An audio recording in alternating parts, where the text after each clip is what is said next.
Praise the Lord, hallelujah. അഭിഷേകം അന്യ എന്ന വചന സന്ദേശത്തിലേക്ക് എല്ലാവർക്കും സ്വാഗതം. ഇന്ന് ചിന്തയ്ക്ക് ആധാരമായ ദൈവവചനം അപ്പോസ്തല പ്രവർത്തനം 9-ാം അധ്യായത്തിന്റെ 10 മുതലുള്ള വചനഭാഗം. വലിയ ഒരു മാനസാന്തരത്തിന്റെ അനുഭവത്തിലേക്ക് കടന്നു വന്ന ശൗൽ എന്ന പൗലോസിന്റെ ജീവിതത്തെ ക്രിസ്തുവിനെ രക്ഷിതാവും നാഥനുമായി ഏറ്റെടുക്കുവാനും ക്രിസ്തുവിന് വേണ്ടി തന്റെ ജീവനെ ഉരിഞ്ഞു വയ്ക്കുവാനും ഇടവന്ന ഒരു വലിയ സംഭവത്തെയാണ് നമുക്ക് കാണാൻ കഴിയുന്നത്. അതിൽ 10-ാമത്തെ വചനം പറയുകയാണ്, എന്നാൽ അനനിയാസ് എന്നൊരു ശിഷ്യൻ ദമാസ്കസിൽ ഉണ്ടായിരുന്നു. അവനെ കർത്താവ് ഒരു ദർശനത്തിൽ അനനിയാസേ എന്ന് വിളിച്ചു. കർത്താവ് അടിയനിതാ എന്ന് അവൻ വിളികെട്ടു. കർത്താവ് അവനോട്, നീ എഴുന്നേറ്റ് നേർവീതി എന്ന തെരുവിൽ ചെന്ന് യൂദയുടെ വീട്ടിൽ താർസോസുകാരനായ ശൗൽ എന്ന് പേരുള്ള ഒരു മനുഷ്യനെ അന്വേഷിക്കുക. അവൻ പ്രാർത്ഥിക്കുന്നു. അനനിയാസ് എന്നൊരു പുരുഷൻ അകത്തു വന്നു താൻ കാഴ്ച പ്രാപിക്കേണ്ടതിന് തന്റെ മേൽ കൈവയ്ക്കുന്നത് അവൻ ദർശനത്തിൽ കണ്ടിരിക്കുന്നു എന്ന് കൽപ്പിച്ചു. അതിന് അനനിയാസ്, കർത്താവേ, ആ മനുഷ്യൻ യെരൂശലേമിൽ നിന്റെ വിശുദ്ധന്മാർക്ക് എത്രയോ ദോഷം ചെയ്തുവെന്ന് പലരും പറഞ്ഞ് ഞാൻ കേട്ടിരിക്കുന്നു. ഇവിടെ നിന്റെ നാമത്തെ വിളിച്ചപേക്ഷിക്കുന്നവരൊക്കെയും പിടിച്ചു കെട്ടുവാൻ അവൻ മഹാപുരോഹിതന്മാരുടെ അധികാരപത്രമുണ്ട് എന്ന് ഉത്തരം പറഞ്ഞു. കണ്ടോ, ഇത്രയും വലിയ ഒരു സംഭവം തിരുവെഴുത്തിലൂടെ നമുക്ക് കാണാൻ കഴിയുന്നത്. ഒരു പാപിയായ മനുഷ്യനെ ക്രിസ്തുവിന് വേണ്ടി സ്വന്തമാക്കേണ്ടതിന് അവന്റെ വാഹനം മൃഗത്തിൽ നിന്ന് അവനെ തള്ളിയിട്ട് അവന്റെ കണ്ണ് അന്ധമാക്കി അവന് കാഴ്ച കിട്ടേണ്ടതിന് വീട്ടിലിരുന്ന ദൈവത്തിന്റെ മകനോട് ദൈവിക ദർശനത്തിലൂടെ വിളിച്ച്, ഇതാ പൗലോസ് എന്ന ഒരാളെ ഞാൻ പിടിച്ചു, അവന്റെ അടുക്കിലേക്ക് കടന്നു വാ. അന്യാസ് എന്നൊരു മനുഷ്യനോടാണ് കർത്താവ് ഇത് പറയുന്നത്. അതുപോലെ തന്നെ ദൈവം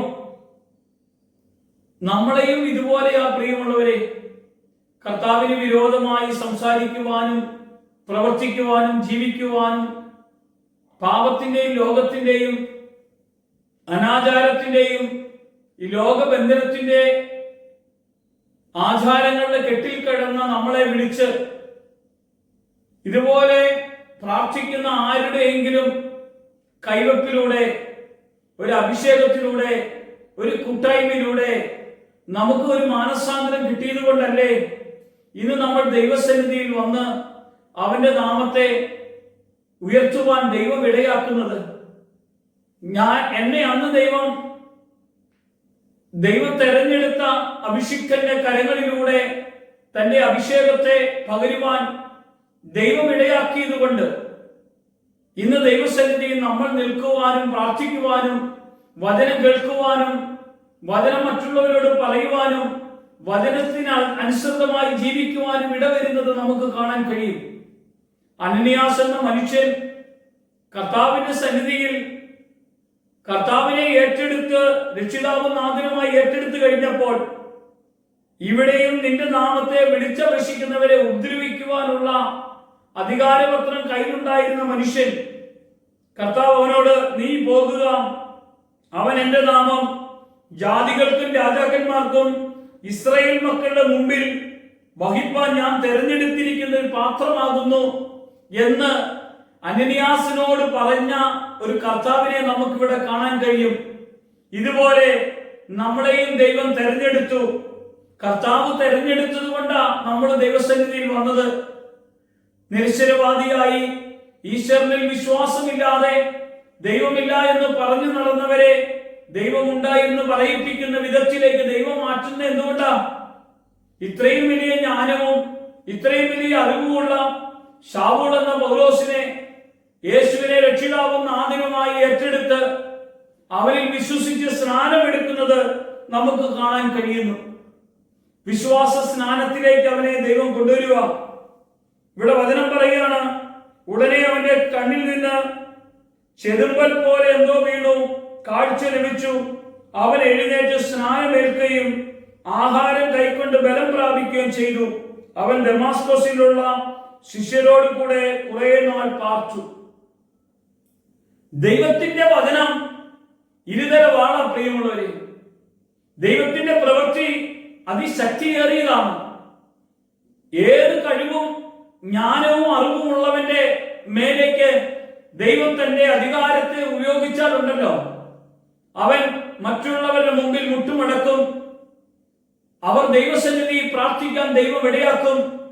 അവരിലൂടെ ദൈവം അനേകം മനുഷ്യരെ ക്രിസ്തുയേശുവിൽ സ്വന്തമാക്കും.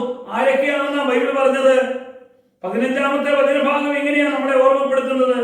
കർത്താവിനോട് പറയാണ്, നീ പോകുക, എന്റെ നാമം ജാതികൾക്ക്, 2 രാജാക്കന്മാർക്ക്, 3 ഇസ്രായേൽ മക്കൾക്ക് മുമ്പിൽ വഹിപ്പാൻ ഞാൻ തെരഞ്ഞെടുത്തിരിക്കുന്നു. ഒരു പാത്രമാണ്, ദൈവം തെരഞ്ഞെടുത്തതാണ്. ഒരു നിമിഷം നമുക്ക് പ്രാർത്ഥിക്കാൻ. കർത്താവേ, ശൗൽ എന്ന പൗലോസിനെ നീ തെരഞ്ഞെടുത്ത് അനേകർക്ക് മുന്നിൽ ഇന്നും വചനത്തിൻ്റെതായ ദൈവിക വെളിപ്പാടുകൾ വായിക്കുവാൻ തക്കവണ്ണമുള്ള ലേഖനങ്ങളെ തയ്യാറാക്കി കൊടുത്തെങ്കിൽ, ആ പരിശുദ്ധന്റെ സാന്നിധ്യം വെളിപ്പെട്ടെങ്കിൽ, ഇന്നും ഞങ്ങൾക്കും അതുപോലെ നിന്റെ കൃപയുടെ മഹത്വത്തെ നിറഞ്ഞ് നിന്റെ കൂടെ ജീവിക്കാൻ ഞങ്ങൾക്ക് ശക്തിയും അഭിഷേകവും പകർന്നു തരണമേ. കർത്താവെ, ഞങ്ങളെല്ലാവരെയും നീ ബലപ്പെടുത്തണമേ. ഞങ്ങളുടെ യഥാർത്ഥ മാനസാന്തര അനുഭവത്തിലൂടെ കടന്നു പോകത്തക്ക വിധം അവിടുത്തെ ശക്തി കൊണ്ട് ഞങ്ങളെ നിറയ്ക്കണം. യേശുവിന്റെ നാമത്തിൽ തന്നെ ആമേൻ.